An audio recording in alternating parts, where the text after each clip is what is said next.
Merci beaucoup. Et effectivement, je suis Ougnara Kossivi, maire de la commune de Dagny 1 et député à l'Assemblée nationale. En 2019, nous avons été portés à la tête de notre commune, dénommée Dagny 1, euh, qui compte une population d'environ 30 000 habitants et avec 49 villages. Donc, ouais, la tâche n'a pas été vraiment étendue pour nous. Surtout que nous venons de quitter la délégation spéciale. Donc, il fallait alors prendre des dispositions pour créer des services. Et donc, très tôt, nous avons fait des réalisations matérielles et immatérielles. Immatérielles parce que il y a beaucoup d'actions que nous avons posées afin de changer la psychologie de la population, puisque, tel que je l'avais dit tantôt, nous venons de sortir en ce moment, de sortir de la délégation spéciale et nous avons constaté que les citoyens n'ont pas le sens de la décentralisation. Donc, il fallait commencer un travail de fond avec eux et ça, et, et surtout au niveau du civisme fiscal. Ouais, c'est pas facile pour un citoyen d'une localité rurale de payer ses impôts ou de payer ses taxes locales. C'est pas facile. Et ça, jusqu'à ce jour, nous continuons pas à faire ce travail. Même le vendredi, l'auteur était sur le terrain et a commencé par rencontrer des difficultés. J'ai été appelé, j'étais au bureau, je suis sorti et voilà, j'ai essayé de parler aux intéressés et ils ont compris. Donc, c'est ce travail-là que nous avons fait et également sur d'autres plans et surtout également sur les travaux communautaires. Nous devons savoir que nous ne devons pas attendre des gens pour venir développer nos communes, nos territoires pour nous. C'est nous-mêmes. C'est nous-mêmes. C'est dans ce sens que nous avons beaucoup travaillé avec la communauté afin qu'un certain nombre de principes soient inculqués ou soient choses faites dans nos communautés.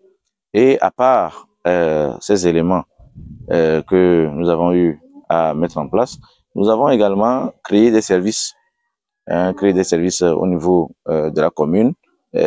Rassurez-vous que nous n'avions rien à part le service recouvrement, pas service recouvrement en tant que tel. Nous avons hérité de la délégation, mais le service d'état civil que je peux dire seul existait.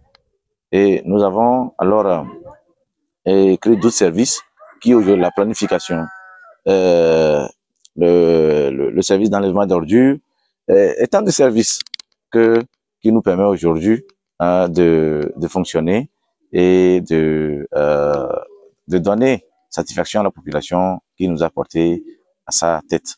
Alors, par rapport à ces réalisations, nous avons réalisé des ouvrages, des ponceaux, construit des écoles.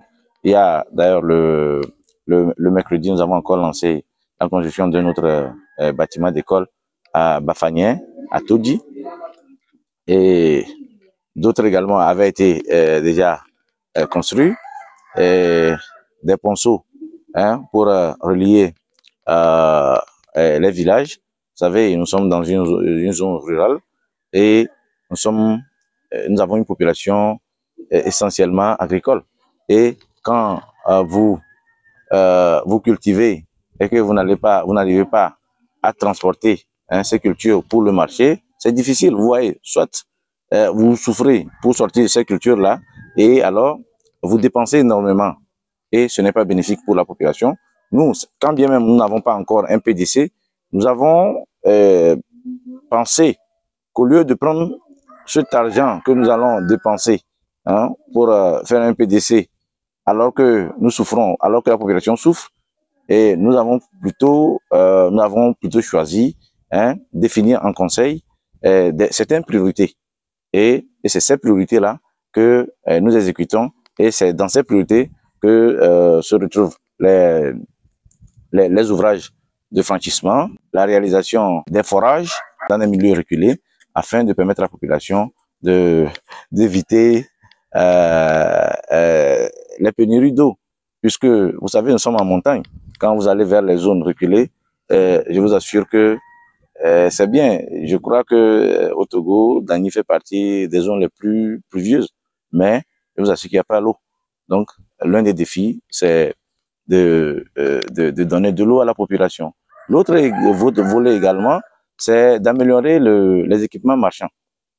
Les équipements marchands, afin de permettre à nous avons deux marchés, nous sommes en train de créer d'autres, et nous essayons de faire quelques réalisations. Nous n'avons pas beaucoup d'argent, nous n'avons pas assez de moyens, mais nous essayons de faire le dispatching afin que toute la population, ou bien de façon zonale, les gens aient satisfaction. Et c'est ce que nous faisons. Donc, nous avons, pour ne pas être trop long, nous avons fait ce que nous pouvons faire au moins une vingtaine de réalisations durant ces années. Et c'est des réalisations palpables et non palpables, puisque il y a d'autres choses, c'est immatériel. Vous voyez, c'est immatériel. Et ce côté est très important, puisque les gens aujourd'hui sont seulement là pour voir qu'est-ce que vous avez fait de façon physique, non? Conduire un peuple, c'est d'abord agir sur son mental. C'est très important. C'est d'abord agir sur son mental. Si vous arrivez à agir sur son mental, vous avez réussi, puisque si le mental est bon, demain, les réalisations physiques vont suivre. Donc, c'est pourquoi nous nous réjouissons. C'est vrai, il y a tellement de défis à relever, mais nous nous réjouissons du fait qu'aujourd'hui, cette population, partout où nous passons, bon, nous avons des détracteurs, ça a coup sûr, nous sommes en politique, mais je crois même les détracteurs, certaines fois, sont quand même satisfaits par rapport à nos actions que nous menons et surtout aussi par rapport à notre proximité envers cette population-là. Merci.